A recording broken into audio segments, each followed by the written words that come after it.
Estas não são as palavras de um filósofo em sua poltrona, mas de um homem que atravessou o inferno e voltou para nos contar o que viu. São as palavras de Alexander Solzhenitsyn, escritor, historiador e laureado com o Prêmio Nobel de Literatura, e acima de tudo, uma testemunha, uma figura descrita por pensadores contemporâneos como uma das mais importantes do século XX. Não apenas por ter rasgado o véu do silêncio sobre os campos de concentração soviéticos, mas por ter extraído do mais profundo sentimento um mapa para a alma humana. Esta não é apenas a história de um homem ou de um livro, é uma jornada ao coração das trevas do século XX, para encontrar lições de coragem, verdade e responsabilidade. Lições que ecoam de forma perturbadora em nosso próprio tempo e em nosso próprio país. A história de Solzhenitsyn não é um relato distante sobre um regime falido. Ela se torna para nós um espelho. E para entendê-la, não devemos começar perguntando o que aconteceu com eles, mas sim onde está a linha entre o bem e o mal dentro de mim. Eu me chamo Igor e vocês estão no Vontade de Poder.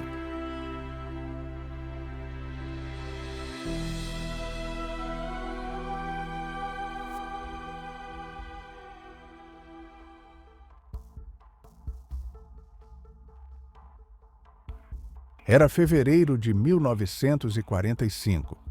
Eu era capitão de artilharia do Exército Vermelho, condecorado por bravura, lutando na Prússia Oriental. Fui preso por algo que a maioria das pessoas consideraria trivial, quase impensável. Fiz comentários críticos sobre Stalin em cartas particulares a um amigo de escola. Foi o suficiente. Fui chamado pelo meu comandante de brigada, que me pediu a pistola. 2 agentes da contra-espionagem da Smerch me prenderam ali mesmo, no meu posto de comando. Minha única pergunta, um grito de confusão que ecoou por milhões de gargantas em toda a União Soviética, foi: eu? Por quê? Naquele momento, como tantos outros, eu acreditava piamente que era um erro, um terrível engano que logo seria esclarecido. Essa era a primeira ilusão que o sistema precisava que tivéssemos. Alexander Solzhenitsyn nasceu em 1918. Sua vida começou no mesmo instante que a velha Rússia morria e a União Soviética nascia. Filho de intelectuais cossacos, órfão de pai antes mesmo de nascer, ele foi criado em meio ao caos e às dificuldades da guerra civil que se seguiu à Revolução. Ele era literalmente um filho da nova era. E ele acreditou nela. Apesar de uma educação familiar e religiosa, Solzhenitsyn abraçou o projeto soviético com fervor. Tornou-se um adepto fervoroso do marxismo-leninismo, um ateu convicto. Ele não era um dissidente por natureza, era um convertido, um crente na promessa de uma nova sociedade. Quando a Alemanha nazista invadiu a União Soviética, ele não hesitou. Serviu como capitão de artilharia no Exército Vermelho. Lutou bravamente e foi condecorado por seus atos heróicos. Ele era o soldado intelectual ideal que o sistema prometia forjar. Mas a ironia, ela é devastadora. O Estado que ele defendia com a sua própria vida o considerou um traidor. Em fevereiro de 1945, ainda na frente de batalha, ele foi preso pela contra-espionagem soviética. E o seu crime? Em cartas a um amigo, ele havia feito críticas veladas a Joseph Stalin, a quem chamava apenas de o patrão. Não foi um ato de sabotagem, não foi traição, foi simplesmente um pensamento, uma opinião expressa em correspondência privada.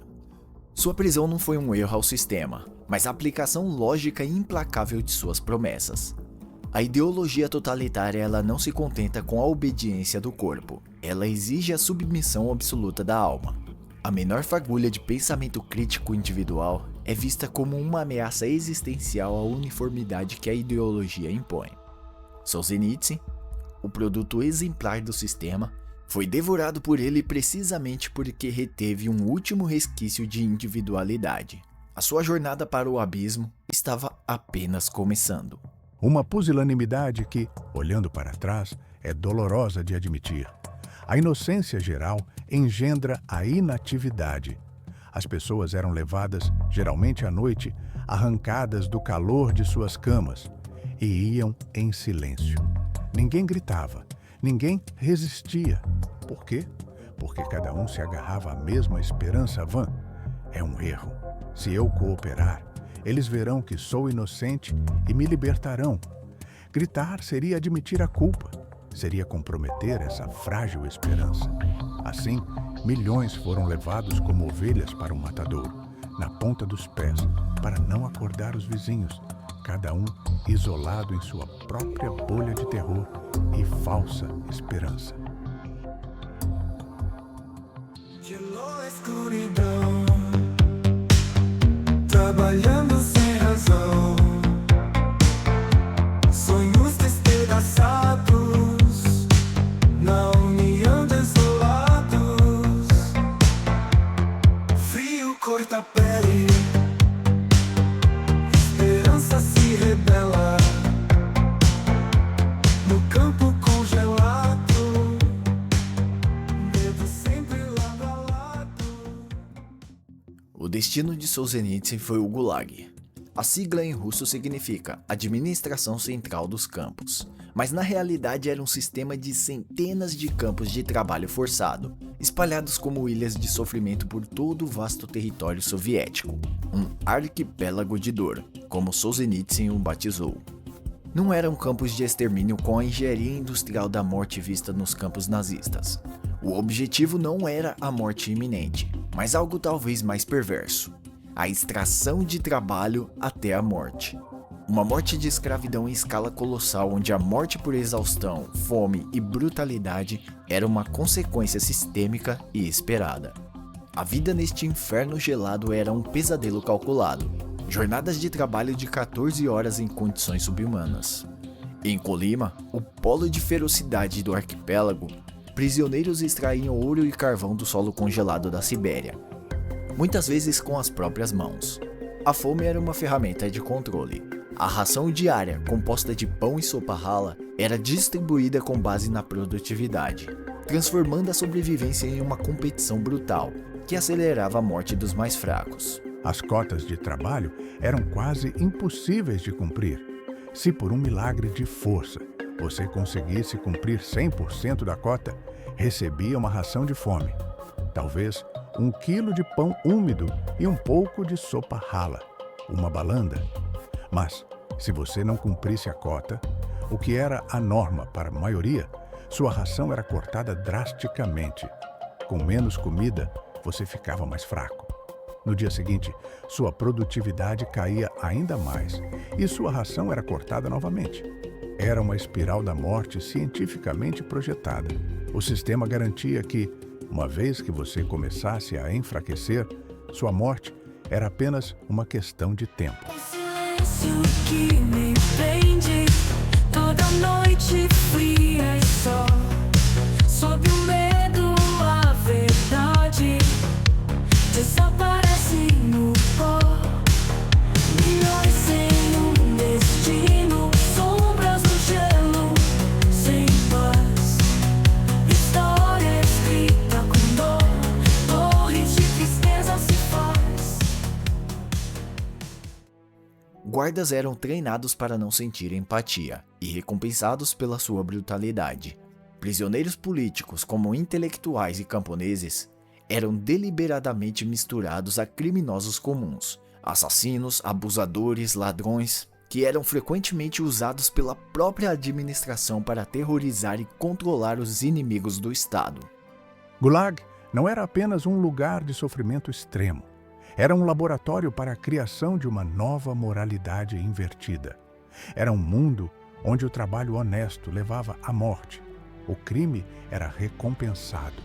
A compaixão era uma fraqueza fatal e a brutalidade era a chave para a sobrevivência. O sistema foi projetado para provar, da maneira mais extrema possível, a tese central da ética bolchevique, que a moralidade tradicional é uma farsa e que a única realidade é o poder. Para as mulheres, a sobrevivência muitas vezes significava submeter-se a maridos de campo, para ter alguma proteção contra os abusos constantes por parte de guardas e também de outros prisioneiros. A arbitrariedade era a lei. Uma pessoa podia ser condenada a 25 anos de trabalho esforçado por contar uma simples piada sobre o Partido Comunista. A grande maioria dos prisioneiros eram inocentes de qualquer crime real. Eles eram apenas o combustível humano que alimentava a economia soviética e os descartes do que Solzhenitsyn chamou de sistema de esgoto, para onde o regime enviava qualquer um que considerasse um obstáculo à sua utopia sangrenta. Essa crueldade não era aleatória, era uma tecnologia de poder, uma forma de engenharia social reversa. A fome, a violência terceirizada, os rituais de humilhação na chegada, como por exemplo ser despido, ter os seus pertences confiscados, viver em meio a fezes congeladas, tudo era cientificamente calculado para um único fim: extrair não apenas o trabalho, mas a própria humanidade de suas vítimas.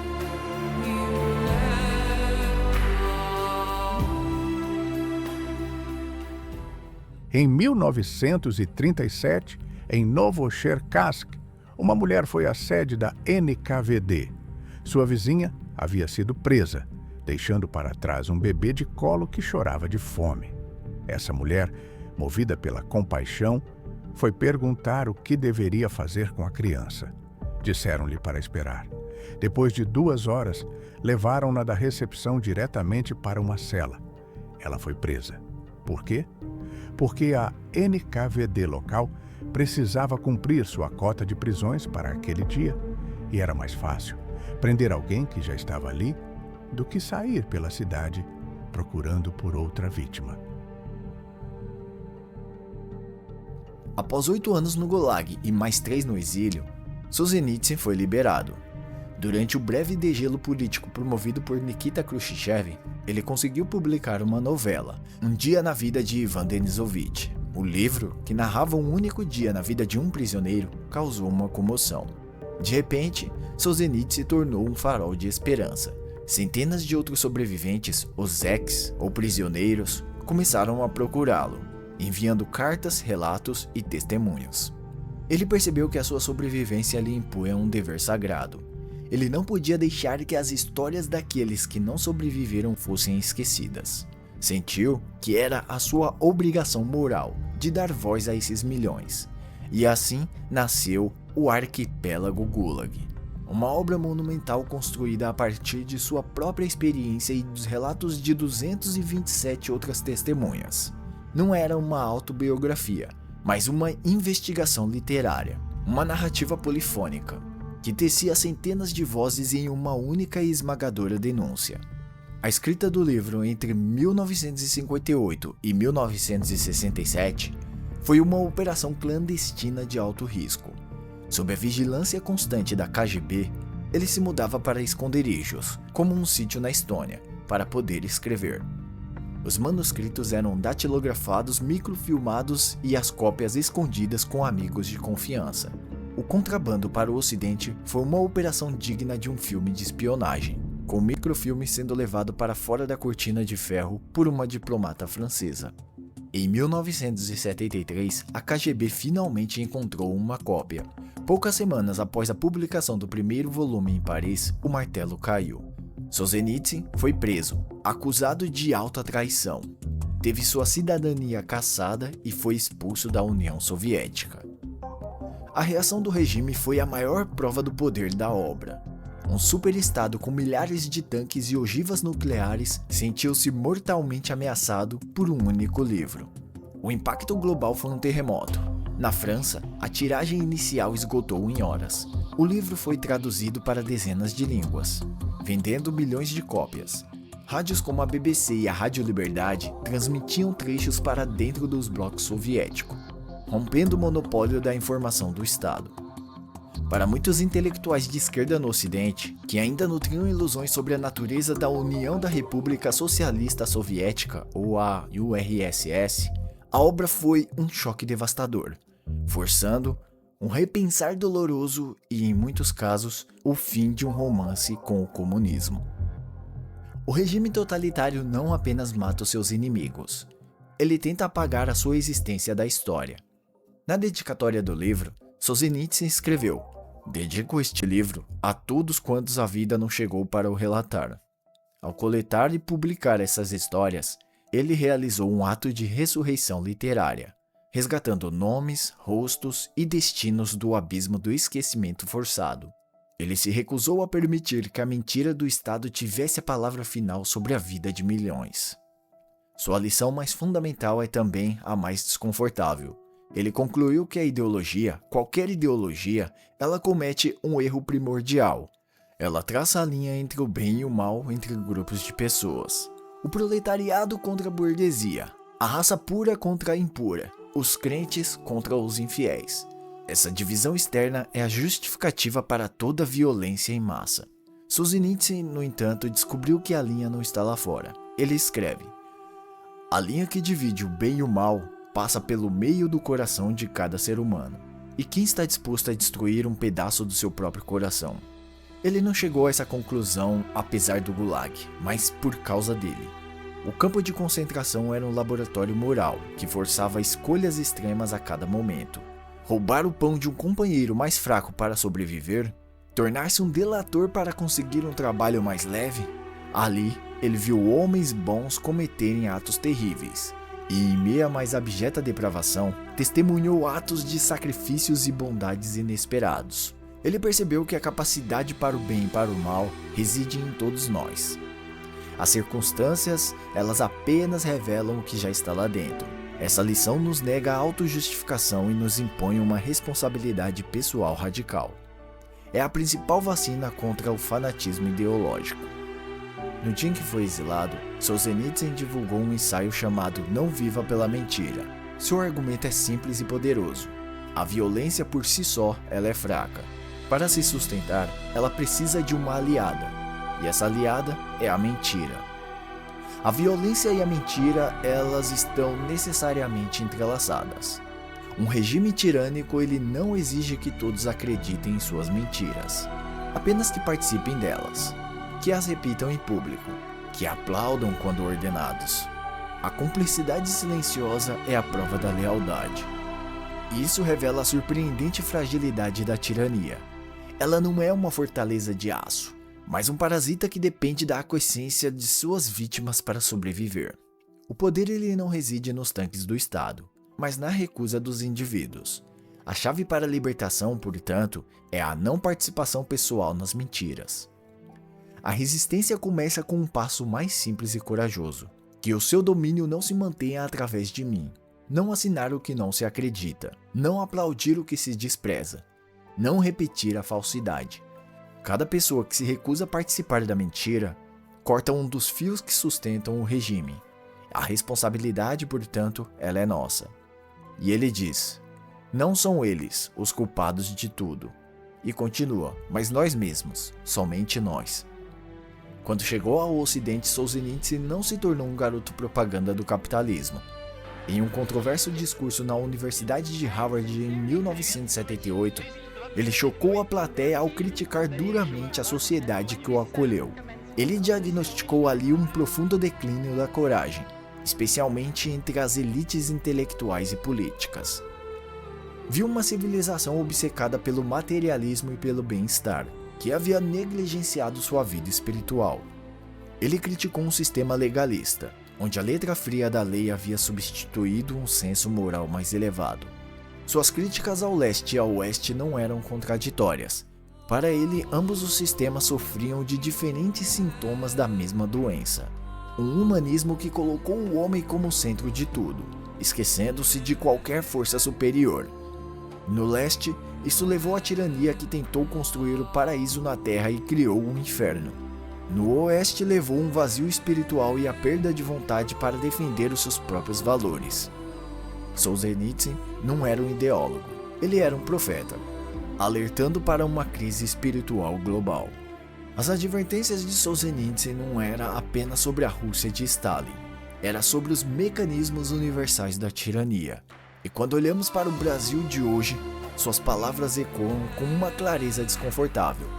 Não para traçar uma equivalência simplista, mas para nos forçar a perguntar: estamos atentos aos sinais?